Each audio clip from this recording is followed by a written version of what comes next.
Hey everyone, welcome back to the British Accent Podcast. I'm Emily. And I'm Nick.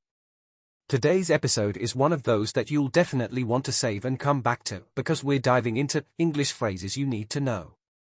Whether you're preparing for real conversations, traveling abroad, watching movies without subtitles, or just trying to sound more natural, these phrases will make a big difference. Exactly. We're not talking about textbook phrases like how do you do. We're focusing on what real people actually say in everyday life, things that might surprise you at first, but once you learn them, you'll hear them everywhere. Right. These phrases help you move from sounding like a learner to sounding like someone who actually lives in the language. You know, phrases like, it's up to you, or I'm not feeling it, or even, you've got this. They seem small, but they carry a lot of weight in natural English. And what's fun about these expressions is that many of them don't translate directly. They carry emotions, tone, and social meaning. Learning them is like getting access to the unwritten rules of conversation. We'll go through the phrases one by one, give you context, pronunciation tips, and how to use them naturally. No overthinking, just practical English that you can start using today. So wherever you are, on a walk, doing chores, or relaxing, just listen in and imagine how you could say these phrases in your next English chat. Ready? Let's jump in. Alright, let's start with the first phrase, no worries. Now, this one is super common in British and Australian English, and it's slowly become more popular worldwide. Imagine someone says, thanks for helping me, and you respond with, no worries. It means you're welcome, but in a very casual, friendly way. You're basically telling them, it's not a problem at all. Yeah, and it also works if someone apologizes. Like if they say, sorry I'm late, and you say, no worries, you're showing them that you're not upset. It's a stress-free phrase that keeps the tone light and easygoing. Next one, it's up to you. This is one of those phrases that gives someone the power to decide. Let's say you're planning dinner with a friend and they can't choose between pizza or pasta. You say, it's up to you, meaning, you decide. I'm okay with whatever. It's polite, but also lets them know you're flexible. Phrase number 3. I'm not feeling it. This is a great expression when something just doesn't feel right to you. Maybe your friends want to go out to a party, and you'd rather stay in. You can say, I'm not feeling it tonight. It's softer than saying, I don't want to, or I don't like it. It's more about your mood than judgment. Exactly. Now let's add, you've got this. It's a short, powerful way to encourage someone. If your friend is nervous about a job interview or a big test, you just say, you've got this. You're saying, I believe in you. It's modern, motivating, and super native sounding. Now here's one that gets used all the time in casual English. I'm good. This can mean so many things depending on the situation. Someone offers you more coffee, and you say, I'm good, meaning no, thank you. Or someone asks how you are, and you say, I'm good, meaning you're feeling fine. True. It's all about tone and situation. Here's another one, fair enough. This is what you say when you understand someone's point, even if you don't totally agree. It's like saying, okay, I see your perspective. For example, I don't want to go to the beach today, it's too hot. Response, fair enough. Another really natural phrase is I'm in. It means you agree to join something. Like if your friend says, we're going hiking this weekend, wanna come, and you say, I'm in. It's enthusiastic, quick, and commonly used in plans and group chats. Let's talk about fingers crossed. This one's great when you're hoping for something to turn out well. Like, I've got a job interview tomorrow. You respond, fingers crossed. You're wishing them good luck without actually saying, good luck. Another classic one is it is what it is. This phrase is used when you accept a situation, even if it's not great.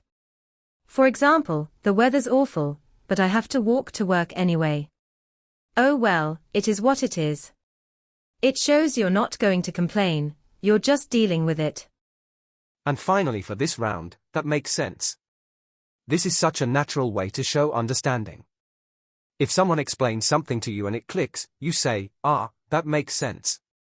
It's much more conversational than just nodding silently or saying, "Okay." All of these phrases help you connect with native speakers in a way that feels effortless and authentic. They're not just words, they're tools for sounding real, sounding human, and sounding like someone who's truly living in the language.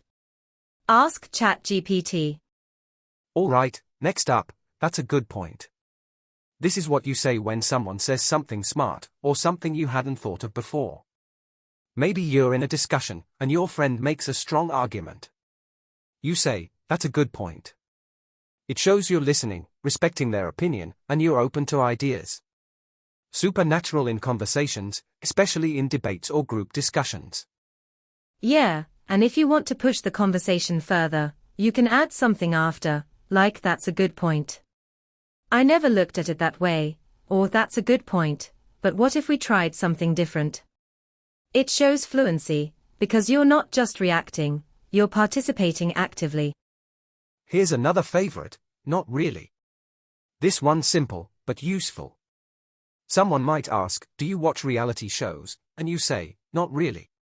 It's more polite than saying a hard no. You're saying you don't usually do something, or don't really like something, but in a soft way. It's less intense and more natural. That's a good one for everyday chats. Same goes for "kind of." Like when someone asks, "Do you like spicy food?" You say, "Kind of." You're saying yes, but not fully. Maybe just a little. It's a great phrase when your answer isn't black and white. And it makes your speech sound more real. And don't forget, "You know what I mean." This one's like checking for connection. It usually comes at the end of a sentence. "It was so awkward at the party, you know what I mean." It's not always about actually asking, it's about bringing someone into your emotion or experience. It's like a verbal bridge. Totally. And when someone else says it to you, a natural reply is just, "Yeah, I know what you mean," or even just, "Yeah, totally." You don't need to repeat everything, just agreeing in a native-sounding way is enough. This is what makes your English sound smooth, not robotic. Alright, let's throw in another one, "I'm not sure." This is great because it shows humility, you're admitting you don't know something, but in a very natural way. You might follow up with, "I'm not sure, but I think," or "I'm not sure, let me check." It keeps the tone soft and honest. That's a key part of speaking naturally. It's not about always being perfect or right. It's about sounding human. Native speakers say things like, "I'm not sure, I guess, maybe, could be," all the time. So using these makes your speech more relatable. And speaking of sounding relatable, here's one more, "sounds good." It's a friendly way to agree. If someone says, "Let's meet at 3, you can say, "Sounds good." If someone says, "I'll send you the file tonight," you go, "Sounds good." It's just casual agreement, and way more native than, "Okay," every time. It's all about adding variety and feeling. Instead of repeating "yes" and "okay," try mixing in these phrases we've shared. They're not advanced, they're everyday phrases that carry tone, emotion, and connection. And that's what makes your English feel real. Let's keep it rolling with another phrase that comes up a lot in conversations. This little phrase is super flexible. You use it when you want to explain something, correct yourself, or add more detail. For example, "I didn't like the movie." It was okay, but the ending was too predictable. See how it softens your opinion and makes your speech more natural? Exactly. It also gives you a second to think. Native speakers use to give their brains a moment before continuing. Like, "I'm not going out tonight. It's been a long day." It gives your sentence a relaxed rhythm, and it helps your listener follow your thoughts. Here's another one that's great for daily interaction, "no worries." This is what you say when someone says sorry for something small. Like if your friend is late and says, "Sorry I'm late," you just smile and say, "No worries." It's friendly, easygoing, and very common in spoken English, especially in casual settings. It's one of those phrases that instantly lowers tension. If someone feels bad about something, "no worries" tells them, "Hey, it's all good." You can also use it like, "You're welcome," when someone thanks you. "Thanks for helping me." "No worries." Super useful. Let's add another that makes your English sound less robotic, "you know." Native speakers sprinkle this into conversations all the time. For example, it was, "you know, kind of awkward." Or, "we were just hanging out, you know." It's informal, but it makes your English sound smoother, more like you're just talking naturally without trying too hard. Right, but remember not to overuse it. If you say, "you know," in every sentence, it might become distracting. Just use it the way native speakers do, here and there, when you're connecting thoughts or looking for shared understanding. It's all about balance. Here's a great one for polite disagreement. "I see what you're saying, but," let's say someone has a different opinion and you don't want to sound rude. You can say, "I see what you're saying, but I think there's another way to look at it." It's respectful, but it still makes your view clear. This is one of my favorites for sounding confident but kind. You're not just saying, "I disagree," you're saying, "I heard you, and now I want to add something." That's powerful in both professional and personal conversations. And again, it's how fluent speakers talk, with tone, with care, with nuance. Let's finish this part with a nice filler that adds real rhythm to your speaking. Actually, you can use this to correct something gently. Like, "Actually, I think the meeting is tomorrow, not today." Or even just to add emphasis, "I actually liked that movie a lot." It gives your sentences a little spark and shows intention. Another phrase that's great for sharing your opinion in a natural way is "to be honest." It's commonly used when you want to express how you really feel, even if it's a bit different from what others think. For example, "To be honest, I found the book kind of boring." Or, "To be honest, I'm not sure I'm ready for that presentation tomorrow." It makes your speech sound more open and authentic. Right, and it can help you connect with others because it signals vulnerability or honesty. But like with all these phrases, use it in the right moment. If you use "to be honest" every time, people might start wondering if you weren't being honest before. It's all about tone and intention. Now let's talk about "let me think." This is a very natural sounding pause that native speakers use all the time when they're searching for the right word or idea. It's way better than staying silent. Like if someone asks, "What's your favorite place you've ever traveled to?" and you're thinking, you can say, "Let me think, probably Italy." It gives you space and still keeps the conversation flowing. Exactly. And it works in more formal settings too. In meetings or interviews, you might hear, "Let me think for a second," or, "That's a good question, let me think about that." It buys you a little time and makes you sound thoughtful instead of uncertain. Let's not forget, at the end of the day, this phrase is great when you want to summarize your point or wrap up an argument. Like, "At the end of the day, we all want the same thing." It's another common way native speakers organize their ideas and guide listeners to the main point. Yeah, it's almost like a verbal signal for the conclusion. At the end of the day, it's about what makes you happy. Simple, clear, and smooth.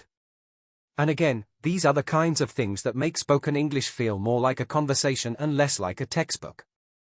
Another powerful one, especially if you want to agree with someone or support what they are saying, is "that makes sense."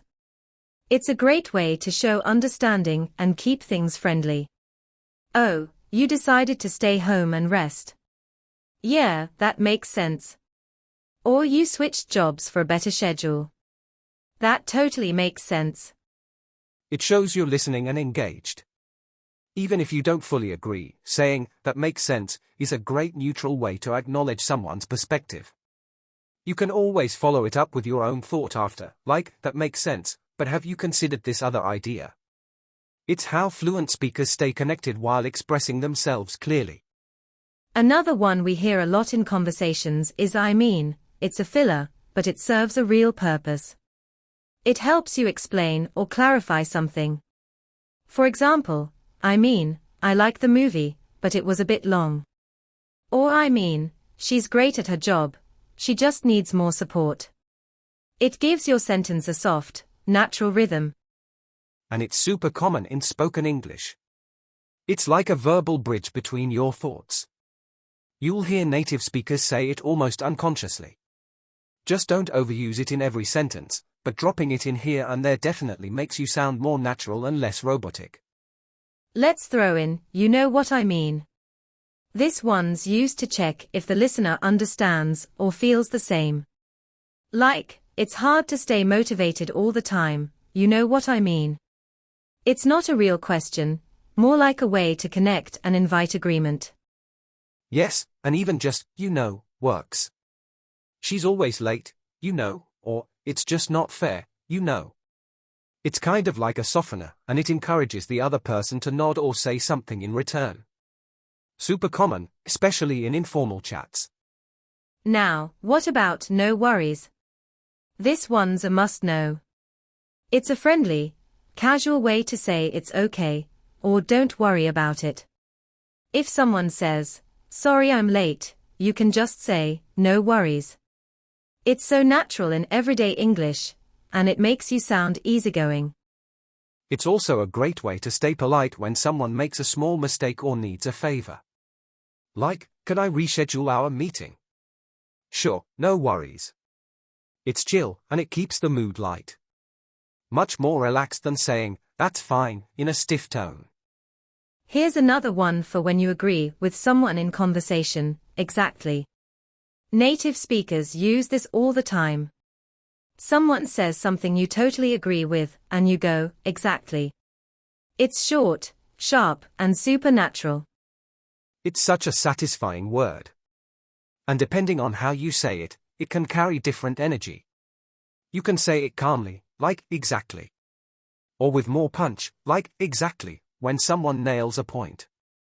These little words add color and rhythm to how you speak. Another useful phrase we can't skip is that makes sense. You'll hear this one in both casual and professional situations. It shows understanding and agreement. For example, someone explains why they changed plans, and you say, that makes sense. It's polite, clear, and natural. Exactly. And it's much more conversational than saying something like, I understand. You might also hear people say, yeah, that totally makes sense, to emphasize agreement. It adds a human touch to the conversation. Let's add, I'm not sure, but, this is perfect for when you're uncertain, but still want to give your opinion or guess. Like, I'm not sure, but I think the store closes at 9. It's polite, it softens your statement, and it's really common in natural speech. Yeah, it helps you sound thoughtful instead of overly confident when you're unsure. And it gives room for others to jump in and correct or support you without any tension. Another phrase that learners should get comfortable with is let me check. We say it when we need a moment to look something up or think. For example, let me check my calendar, or let me check how much it costs.